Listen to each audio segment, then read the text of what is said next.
In this, let's call it a reboot episode of Real Estate Renegades, we've got a whole new format. So we reboot, we review the year that was in 2020, looking back. We look forward to 2021 and what's moving there. We even check out the latest and newest social media platform based on audio, that and much, much more in the rebooted version of Real Estate Renegades.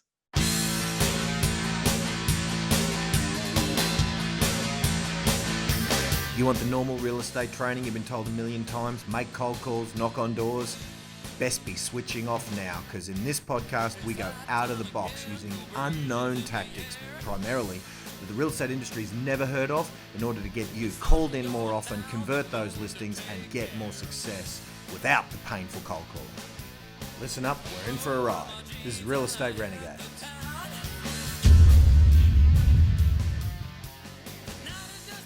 All right, before we get started, this episode is brought to you by Agent Prospecting, and that's agentprospecting.com.au. Let our team, they're fully trained in zero resistance prospecting phone calls. So they'll handle your telemarketing. They'll do it for you.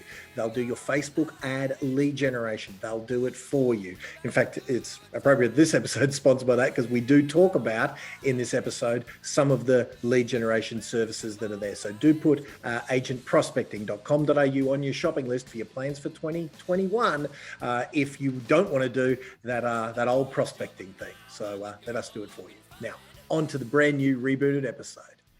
Hey gang, so as I said, in the little intro there, bit of a reboot kind of style, because what we found is we sort of needed a forum to discuss some of the goings on, when stuff's going, like almost like, okay, I promise you, we're not going to be a news show, but we had a few things to talk about, like Naomi and I, and introing. Naomi's here with me. Hello. Hello, how are we going? Very good. So I did need someone, my beautiful partner Naomi, and I promise you, we will not be fingers down the throat, going all lovey-dovey, right? I just needed someone to talk to about these things, and because Naomi, like me, is in the trenches every single day with you guys, I thought this is going to be an opportunity for us to chat about news events, things that are going on in the industry, and give you some of our insights. But neither one of us wanted to just look at a camera and do it alone. So we thought we'd just do this as a sort of a reboot of the Real Estate Renegades podcast, but it'll still be very, very informal. And let's see if we can sort of get used to do it this way. So, alrighty. So here we are, 2020. How has 2021 actually? Well, the end of 20. This is the wrap up 2020. Yeah. Looking back, take us back. What are your thoughts on where we went in 2020 and where we started this time a year ago? What 2020? I mean, I think that. The industry took a bit of a knock, but I also think there was a lot of people that changed their business models during 2020 that needed to be changed, and they were forced to because of COVID. So I think it was actually a good thing for business. I don't think it was necessarily all bad. Of course, once March rolls around, the end of March rolls around, and JobKeeper and JobSeeker start to go out the window, we're going to see a clearer picture of what effect COVID has had. But I speak to hundreds of agents every month, and I ask them all, how's the year gone? And I've not had, I don't want to say I haven't had anybody, but I've only had a very small amount of people that have said COVID has ruined them, or that COVID was just the worst thing ever. Every single one of them that I've spoken to, they've all pulled a positive out of it. So, I think it's been, maybe for some other industries, hospitality, no doubt, has taken an absolute hit. Tourism in the early stages, I think they adjusted as well, and not wanting to use the word pivot, but that's probably been and I was just happened. I was just a bit scared when you said it's been a good thing for business, because I would say we've had to make lemons out of lemonade. But I think if everyone could have wished away this, I don't even know if we are going to wish away this, let's just say, disease or this virus. But if we could wish away the response that the world had to it, I think there's no one that would say, oh, this has been a good thing. Yeah, I wish it went down exactly as it did. But sure, the people we hang out with find a way to no one pull a positive. wanted this to happen. And no one's looking back going, oh, thank God thank God that happened. That's what I meant. But I think that real estate agents as a whole that I've spoken to in the industry that I've held, they have weathered the storm very, very well. A lot of them, the majority that I speak to, and they've made changes to their business models. They've and a lot of them have said it needed to happen anyway. So a lot of them have said to me, we did A and B, but you know what, Naomi, that needed to happen anyway. So I think that a lot of businesses have been forced to make the changes that they were needed to make, but as humans, we don't like change because it puts us out of our comfort zone. So I think there's been some really good things come out of it, rather than all doom and gloom that people were spruiking. Well, that we were wondering about in March. I remember in March when even I had April, March. I had, May. we had, let's just say, or I had maybe a week or two where I was like, oh, what's this going to mean? Yeah, definitely. Then we just decided, let's put the foot down. Let's recommend our clients give more than we've ever gave before. And we went first. Like, we hired Eric Thomas. We hired some speakers, Ryan Serhead. We went and said, okay, let's everything that we would have done paid. Let's give it to everyone for free. Let's make it the same quality, if not better, than it's ever been before. Definitely. Let's do it for nothing. Yeah. And let's serve more than ever before. And that methodology, not only for our business, but for the clients of ours who opted to do the same thing. Yep. We're here in Perth, and Wayne Carroll down the road, he started just giving stuff, dropping little packages of stuff around to not only his clients, just community members. Yeah. And those agents are now in the latter part of 2020 having record months. So it's pretty bloody cool. That's right. And going into 2021 without this problem that most agents are having at the moment of I don't have enough stock. So, I remember when we hit May and everyone went, okay, COVID's here to stay. It's not going anywhere. We thought we'd be over and done within 4 weeks back in March. We thought this was going to be a quick thing. And I think when May hit, agents kind of went, oh, shit, hang on a minute.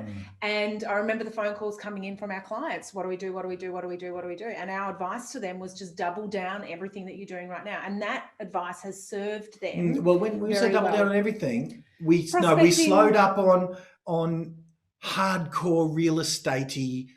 Because when a community member at that time was scared about what's going on with COVID, there's no dunny paper, and they're seriously wondering about what was going on. We weren't recommending, go out there and do appraisals. We were out there going, go out there and start relationships by just saying, hey, we're in a crisis. What can I do to help? Correct. And it was different from state to state. I mean, Victoria and New South Wales and Queensland to a lesser degree were suffering much greater than Western Australia and the Northern Territory.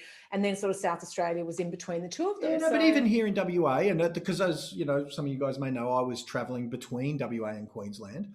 There were zones that you couldn't pass a certain zone, and there were police at checkpoints. So in those early days, no one was immune to the fear.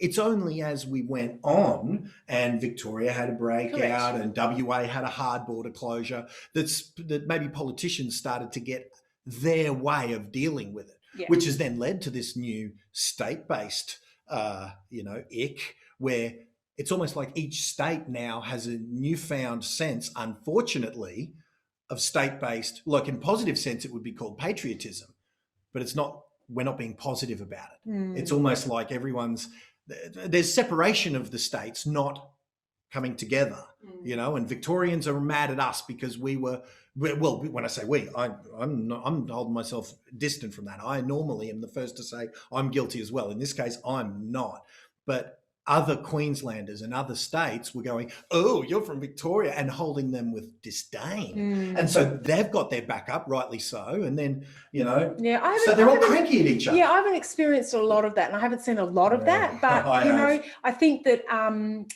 the real estate industry in COVID, they've weathered the storm pretty well. Oh, for sure. There'll be some better than expected. There'll be some adjustments in 2021, I would imagine, because we can't go on with close to 0% vacancy rates and a seller's market for too long. There will be some adjustments in 2021. So the same, I've had agents say to me, well, what should we be doing? The same thing you should be doing all the time, and that is prospecting and getting as many leads into your business as you possibly can. So regardless, COVID or not, pandemic or not, Christmas time or not, you should always be prospecting and getting leads, as many leads as you possibly can into your business. Yeah, well, even that, and I'm sure we've talked about this in other trainings and things, but even saying getting leads in, there's the opportunity that could be misinterpreted as colder than you mean it. Like, we generate leads in our business, but there is no way I think of it as, in my head, of getting leads in. It's an agent out there who needs our help, and let's start a relationship with that person. Definitely. I think we need new words. Yeah, maybe you're right. Because getting leads in, Yeah. if you're in the middle of COVID and pandemic, that sounds like it makes it very clinical, Yeah. makes it very transactional, doesn't make it relationship based, which real estate is relationship based. You know, it is. I mean, you've got to have a relationship with your client before they need you, not on the day Absolutely. when they need you. And the best of the best, like, you know, Matt Steinway, for example, there was a video that I started sending out to my clients that we both really, when we watched it, you and I, we went, God, why can't we just somehow get a chip and implant that attitude? Where he was saying, and I might throw a little clip of this in here in a moment, but you'll notice he was saying, don't even worry about getting a listing. Just every interaction, just in your mind, pretend that person is going to be a sale for us in 20 years when their grandkids graduate or something. You know what I mean? It was really cool. He worded it way better than it wasn't as bad as 20 years. But that's the point. Well, Matt is now selling people that he met 20 years ago. Yeah, look, Matt is the consummate relationship builder. Yeah. And think about it, not just Matt. Look at the commonalities. Look at the people we've hung out with just in the last year.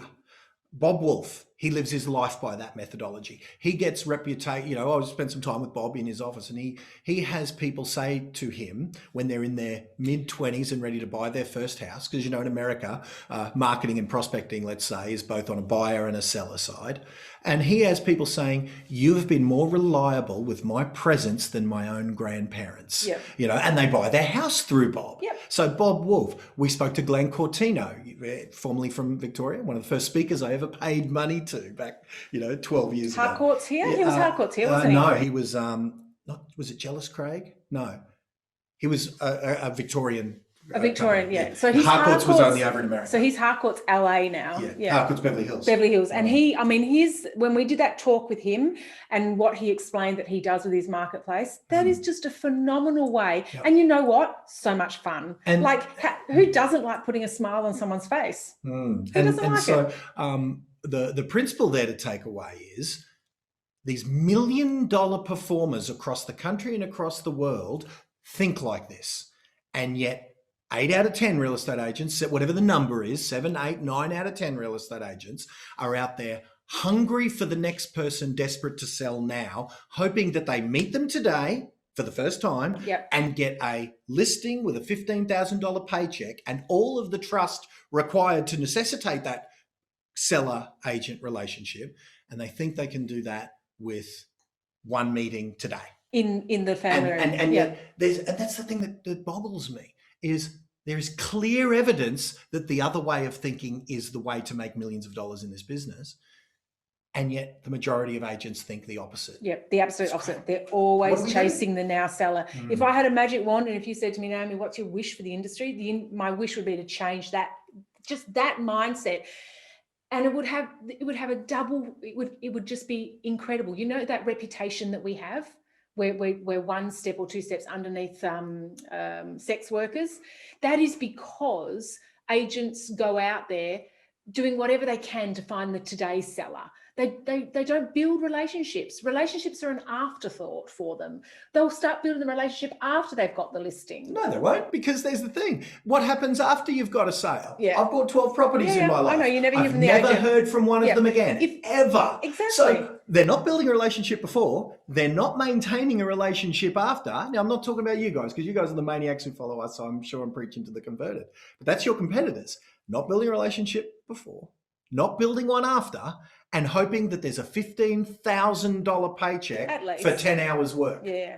I mean, that's hours, the thinking. Whatever, 10 hours, 20 hours, it doesn't matter. $15,000 paycheck. Let's look at that figure. Yeah. There is no other professional in the world you would pay $15,000 to, unless it was a criminal lawyer to get you off something that you'd criminally done wrong, or to save your money from a divorce or something like that. That's the only time you'd ever pay or some sort of high-end medical surgeon, perhaps. No, but even then, if your cardiac surgeon said it's going to be $15,000 for this checkup on your ticker, that'd give you a heart attack. But it does. I mean, medical doesn't exactly work like that, because everybody, here in Australia we have Medicare, so there's never a $15,000 bill. So it's lawyer or it's lawyer. But I went to, when I was a professional singer, and you think about this, ever since I got into, well, really the casino, I suppose. So my casino job, my music job, my current job, everything is based on my voice, right? My words. My words have sustained me, crazy enough, because many would argue they're not the greatest. My words have sustained me, bought me houses, fed my kids since before I had kids. And when I went to an ear, nose and throat specialist years ago, the bill was $500 and I couldn't claim it. Yeah. Right? And I got sticker shock, they call it. I was like, $500. He sprayed some stuff down my throat, which was an anesthetic. He put a little tube down there, had a little look. Everything was clean. Come out, everything's good, get out of here. And I went to reception, $500. And it was no longer than a typical GP appointment that was $70. And this was $500. And to me, it was identical. It was just a spray. It was a look. It was easy. It was quick, $500. And I got sticker shock. I was like, oh man, that's a bit rich. And I'm thinking a checkup that I've only ever had once on the instrument that has given me now millions of dollars, at that time, hundreds of thousands of dollars, now millions. And here I am getting sticker shock over that $500. And yet at that time, I'm then just getting into real estate. So I'm still sort of singing a bit or whatever, and I'm getting into real estate, and I'm not empathizing with the sticker shock that my clients should be getting when they're paying me $10,000 and I'm sticker shock over 500. I mean, I think that I'm guilty of when I was an agent, I'm probably still guilty of it now, is maybe something that we've got to get over. Actually, let me ask you something. You know how you said what your wish for the industry would be for us to install that attitude? Yeah. Do the people who can earn and justifiably earn millions of dollars need the dodgy ones in order to be worth it? Like, if everyone was good, do you not think there's no room for everyone to be earning $1 million? You know what I'm saying? Yeah. Some will have to go. Yeah, some would. I just wonder, do you think, is that what would happen? Would some people leave, or would price competition go down? Well, maybe we should be thankful that half the industry or more are idiots. So. No, because I mean, I think that the ones that can't do that would just drop off. So they would go and they'd find something else to do, because there's varying qualities of doctors out there. There's varying qualities of lawyers out there. Each quality or level of lawyer finds a spot in the marketplace, or they go. If they can't make the money, they go. I mean, we see that all the time anyway. We see the industry is so high turnover because agents can't make it in the industry. I just think what would go, and here, look, we're talking hypothetically, and it's never going to happen. Because I remember there's a book over in the bookshelf, The Thank You Economy, and I called Gary Vaynerchuk out on this, and I've never seen Gary not have an answer for something, and he just looked at me and said, "You're right, I got it wrong." Because at the end of The Thank You Economy, he says, now when everyone thinks like that, in fact, I'd love to get the quote. In fact, when you're getting your answer to this, I'll maybe try and find the quote. But he says, in about 5 years, now he wrote that book, I think 2014, 15, in about 5, maybe earlier, maybe 2012. In about 5 years, when every business is thinking like that, then we're all going to have to get better and go to a new level and all that sort of thing. And when I caught up to Gary, I said, Gary, I'm going to call you on something, mate. You got something wrong. And he's like, okay. And I could tell he was ready to just pounce on me and tell me why he was right. And then when I told him and I quoted what he said, he goes, no, you're right, I got that wrong. He was more optimistic that everyone would get on board with this sort of thinking. Yeah. And but here's, I suppose, the question is, do you think, because, you talked about lawyers, how everyone finds their level and all of that sort of thing. You don't see any set of strip shops like in Carindale, or maybe over here in Perth, there is an example, but I know over in Brisbane, in Carindale or Carina, there's a set of strip shops, maybe 100 meters long, not a shopping center, but like a strip mall kind of thing. And there's a Rain and Horn, then a street, then a Remax, or at least this is how it was. Maybe some of them are gone. Actually, I know some of them are gone. Then an IGA, then a hairdresser, then an independent real estate agent, then a butcher, then a real estate agent. There's like 10 real estate agents out of 30 shops. Like, it's ludicrous. And they all work that area. You don't see 10 lawyers. You don't see 10 no matter what. So surely the number of real estate agents at some stage should decline. Yeah, look, if the bar in real estate is going to get lifted higher and higher, then those that can't cope won't cope with being, won't be able to cope or stand being in real estate. I mean, it's just that simple. We will never. I think that the strip shop of real estate agents, one real estate agent after another down 100 metres, I think those days are quickly going as more and more options become available for agents to be real estate agents. We'll talk about those options at some stage on this. Maybe not today, but look, there's so many options of how agents can operate in real estate now. That I think that the traditional model, while will be around forever, I don't think the traditional model's ever going. I think it will be here forever. It will just be less agents using the traditional model. I mean, when I got into real estate in 2000, so what was that, 21 years ago, Jesus, there was the only option was the traditional model.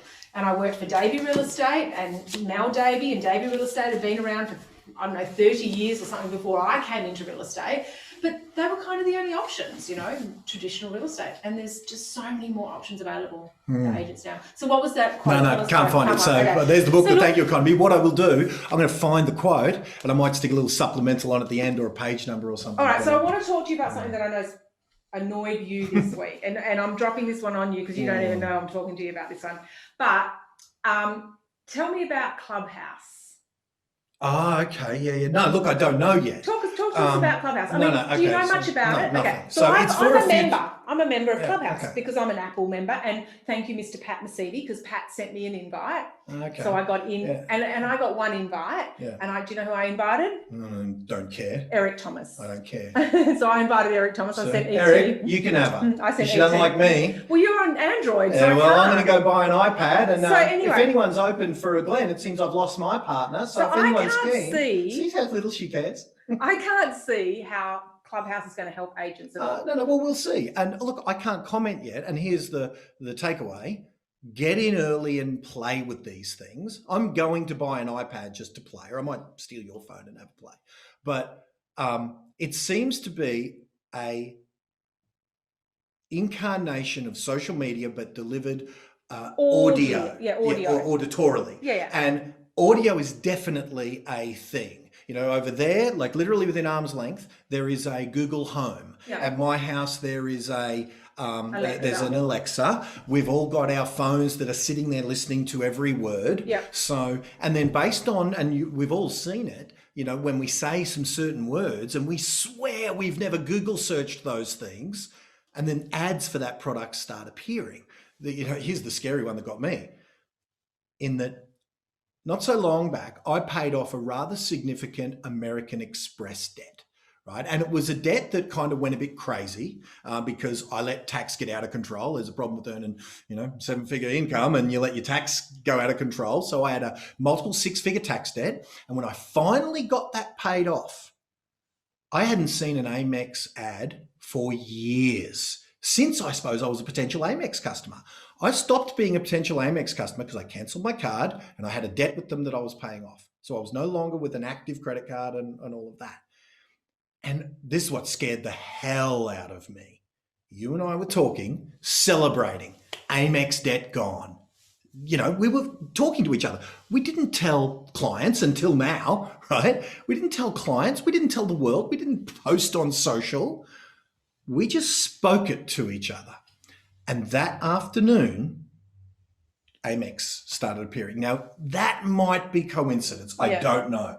But whenever I talk about that phenomena, agents tell me about when it happened to them. Yeah, see, I'm not convinced. I'm not convinced either. I think it's the old, I'm buying a new car. Reticular activator. I want to buy this car. And then every second car on the road is that car. I do believe that there is an element of that. But I also know, after doing a bit of research and watching a few documentaries, is that as humans, we are so predictable with what we do. True. And social media especially, but also what we spend. We're now becoming a cashless society. So everything I buy, there's a record of. And I'm not Naomi Twyford anymore. I'm just a number out there. They don't even want to know what I look like. I'm just a number, and everything I do is attached to that number. And they're just creating algorithms and paths, if you want to use a simpler term, that is going to predict what I'm going to be doing next week. And they will allow their marketers to stick ads in front of me compared to what they feel I'm going to be doing next week. So 100%. If I go to the Virgin website and I search holidays in the Bahamas, for example, next week they're going to allow other travel agencies to tap into the fact that that's what I Google searched and went to, and they're going to stick ads in front of me. So that's how that works, and that's how I think. But that being said, that is the difference of opinion that we've got. Yeah. I think, if not now, and I am saying probably now, but if not now, because Alexa is owned by Amazon, the very shopping network. So that would be ludicrous to have, as long as it's legal and, well, but I do believe that there is, anyway, the whole reason we got onto that is voice is a thing. Absolutely. And there is definitely a move towards audio, a move towards voice. Yeah. And so what we as marketers need to start thinking about 5 to 10 years from now, and this is something that agents do not do, branding is more important than ever before. So if you leave it up to the world, if you just think you're going to be a part of your franchise, for example, say you're a Ray White agent, or you're name your brand, not picking on Ray White, Harcourts, whatever. When you're going to say to your Alexa, hey, Alexa, get me a hamburger, and then a hamburger rolls up on your front door, or hey, Alexa, get me the latest song. Reminds me of the Jetsons. Do you remember the Jetsons? Absolutely the Jetsons. And she would stand there and she'd go, what do you want for dinner? And they'd go, oh, we want X. And she'd go, okay, we're going to have X for dinner. And then this thing would just appear. Yeah. Well, we're not far from that. No, I know. I mean, supposedly there's drone delivery of products coming from Amazon and all those things, right? Yeah. So when you say to, hey, Alexa, get me the toilet paper, and then the toilet paper is drone delivered, we're not far from that right now. Yep. Voice recognition, it's incredible. The Siri, the Alexa, all of those things. So here's the battle 5 to 10 years from now. Alexa, get me a real estate agent. Yeah. Right? You're now at the whim of who Amazon chooses as their real estate agent. So now it'll be Amazon Alexa optimization, so that you're first, just like Google is now, kind of thing. You're now at the mercy of that. What you want to start doing is have someone auditorily, verbally say to Alexa, hey, Alexa, get me Glenn Twiddle's phone number. Yeah. That's what you want. It's branding. So everybody, every morning, get up and say to your Alexa or your Google Home, hey, get me Glenn Twiddle's number. Get me Glenn. Yeah, I don't think it's going to be one there. No. It's going to be one, not by training Alexa. It's by training the humans to say the words. Because if you say the words, here's the thing. We're talking about this high-tech stuff. Yeah. Cutting edge. Clubhouse is like a minute old. Yeah. And it's still invite only in beta, not even available to anyone except Apple, because it's not on Android. Yeah. It's not on my phone. No, that's right. So it's early. Here we are talking about that. And guess what the answer to that is? Get your community to fall in love with you. Yeah. Right? Get your community to know who the hell you are. Develop a relationship with your community. It comes back to the same thing. So it doesn't matter what tech is put in front of agents, because I know that agents are probably sitting here going, oh, for God's sake, another one. What, you're telling me I don't even know how to lead generate on Facebook yet. Don't even worry about Clubhouse. Right. Worry about connecting with the people you're already ignoring. Yeah, 100%. Yep. So but as far as Clubhouse is concerned, I understand it's an audio version of social media. Yeah, so it's almost like a live room talk. It is. It's you know what? It's like a Zoom meeting with random strangers that can come in and out as they please, and no video. So and there's at the top of each there's a whatever the subject line is, whatever. And is there a host, like a moderator? No host. Like there's somebody that starts who talks? it. Everybody can talk at the same time. I think so. Yeah. Well, that's crazy. No, there'll be something to stop that. There has to be something there. Because what if you're in a room with 200 people? I haven't jumped in there yet. We can't even not talk over each other. It's one-on-one. I was too scared to jump in there because I thought, shit, maybe they want me to talk. I don't want to talk about this. So I'll go and have a look. Or maybe I might even just give you my phone and you can go in and have a look. Given that you're the talker. So Clubhouse. The takeaway from that is play with it if you want to. Yeah. Like TikTok and like even Instagram. Yeah. Anything that's new. Yeah. There'll be a period of time before your competitors, the real estate agents in your area that you're competing with. Like at the moment, if you go all in on Facebook and go hard on that, you're an early adopter, right? Because most agents are doing it horribly. Correct. I was going to correct you there because all agents are on Facebook. Oh, yeah. It's just the quality of how well they're doing it. But agents throwing up a listing onto their Facebook page that gets 3 likes, them, their mother-in-law, and their principal licensee. Maybe it's just a term of definitions because that's not being on Facebook. No one saw that ad. Yeah, for sure. Right? So if you get onto Facebook and start doing it well and prolifically to your marketplace, you're an early adopter. Yeah, and I suppose that sort of brings me to one of the things that the other thing that I wanted to talk to you about today was that, and it's a good distinction.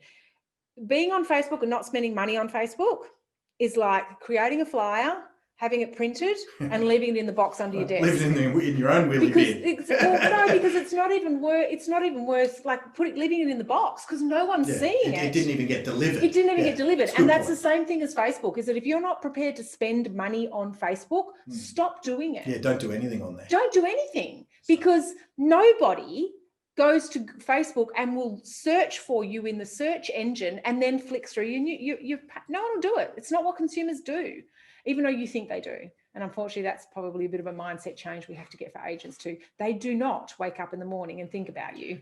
Yeah, no, definitely. Well, any more than, now I'm not talking to Naomi anymore, I'm talking to you. Any more than you wake up thinking about what the hell I'm doing. Exactly. You don't. Exactly. And that might be the question. How many days in the last year have you woken up and thought of Glenn Twiddle? I wonder what Glenn's doing. I wonder what Glenn Twiddle's doing today. Never. Right? Never. And that's how much your marketplace think of you. The amount of times you thought of Glenn Twiddle, you woke up and thought of Glenn Twiddle this year. No, probably even less, because I market well that I force them to think about me. Absolutely. Right? Absolutely. So how often did you think about me? Me. How many? Well, I force them to think about you too, because I shove your face. No.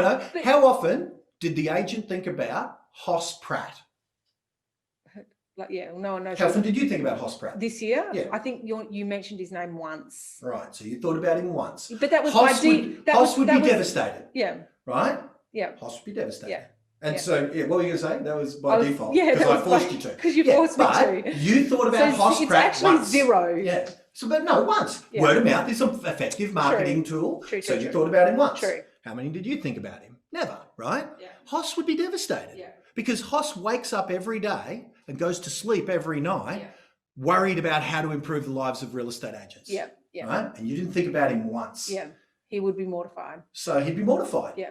The amount of times you thought about Hoss Pratt is the amount of times your community thinks about you. Yeah, and until they see that sold sign and they may think of you for a minute second. But 8 out of 10, 9 out of 10 real estate agents, they don't think about you. Yeah. They think about a real estate agent, because most of them don't have one in mind. Exactly. Well, they don't. And we know that because some of the agents who didn't want to go through the learning curve of Facebook marketing, they get us to do their Facebook lead generation. Yeah. We should get 0 people come to us, no name people, like they've never heard of me in Bunbury or wherever the hell we might be doing this. They've never heard of Glenn Twiddle. They've never heard of it. And yet they are asking me for appraisals on their home. Yeah. Why? How is that possible? How can I go to, I remember there was one, I do this at events now. I'll go to Victoria. I'll be in the middle of, Melbourne, where I know no one as far as the community is concerned. I know some agents. I'll run ads, and by the end of the day, I'll be handing out appraisal leads to agents sitting in the audience. How is that possible? None of them should come to me, because they all should have, when they see my ad, hey, would you like to know what your home's worth? They should all say, yeah, I don't need that. I've got my guy.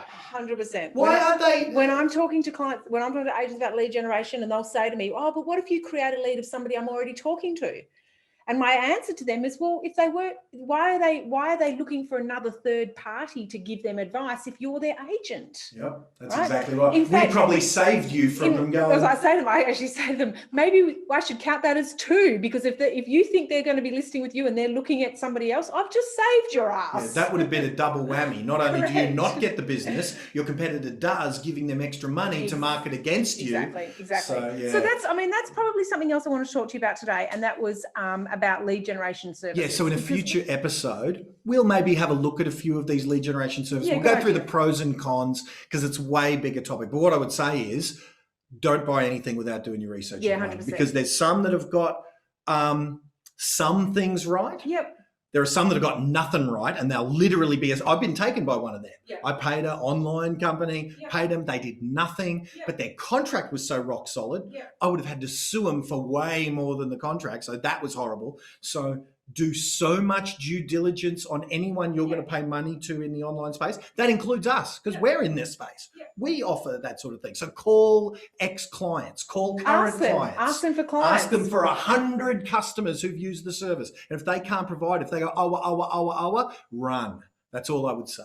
But we will go into that. Yeah. Let's talk about that. But yeah. So look, I mean, look, that's pretty much the news. I mean, we talked about. I wanted to talk to you about a couple of other things, but we're going to sort of push that out. Yeah, no. Well, look, there's a lot to discuss, and this is the sort of thing we're going to talk about. So there's sort of 2020 in review. Actually, before we go, what do you think? What's going on when JobKeeper ends? Like, what's the prediction when it ends? I think it's starting to get phased out as of now. Yeah, so as of it drops now and then. the 1st of January, JobSeeker dropped by $100, and JobKeeper dropped on January 4th, which I think is tomorrow, gets reduced by $200 a fortnight. So tell me why this is wrong, because this scares me.